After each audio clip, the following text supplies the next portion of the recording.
மாற்றுத்திறனாளிகள் கூட்டுறவு சங்கத்தில் வாங்கிய கடன் தள்ளுபடி செய்யப்படும். நடைபாதை ஓரமாக கடை வைத்திருக்கிறார்கள், அவர்கள் கூட்டுறவு வங்கியில் வாங்கிய கடன் தள்ளுபடி செய்யப்படும். அதோட அம்மா இல்ல திட்டம், இன்னைக்கு அம்மா இல்ல திட்டம் ஒரு முக்கியமான திட்டம். ஏழைகள் வீடு இல்லாமல் இருக்கின்ற அனைத்து ஏழைகளுக்கும் அற்புதமான கான்கிரீட் வீடு கட்டி கொடுக்கப்படும்.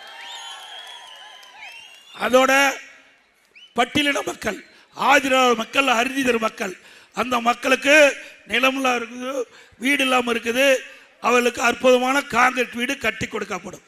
அதோட இந்த பட்டியலின மக்கள், அரிதிதர் மக்கள், ஆதிராவிட மக்கள், அவர் குடும்பத்தில் வயது வந்த ஆண் பிள்ளைகள் திருமணமாகி தனி குடித்தனம் போகின்ற பொழுது அவர்களுக்கு வீடு இல்லாமல் கஷ்டப்படுறாங்க. எங்களுடைய கவனத்துக்கு வந்திருக்குது. இனிமேல் திருமணமாகி தனி குடித்தனம் போனால் அவர்களுக்கு அதிமுக அரசு அமைந்தவுடன் சொந்தமாக நிலம் வாங்கி அற்புதமான கான்கிரீட் வீடு அந்த பட்டியலின மக்களுக்கு அறுதி கட்டி கொடுக்கும்.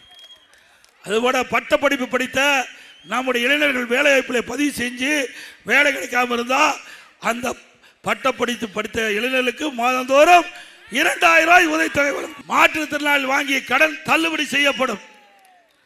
மாற்றுத்திறனாளிகளுக்கு புதிய தொழில் தொடங்க கூட்டுறவு சங்கத்திலே கடன் உதவி வழங்கப்படும்.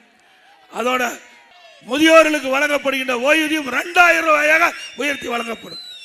இஸ்லாமியர்கள், கிறிஸ்துவ மற்றும் சிறுபான்மை மக்கள் அவர் சுயமா தொழில் தொடங்க வட்டியில்லா கடன் வழங்கப்படும்.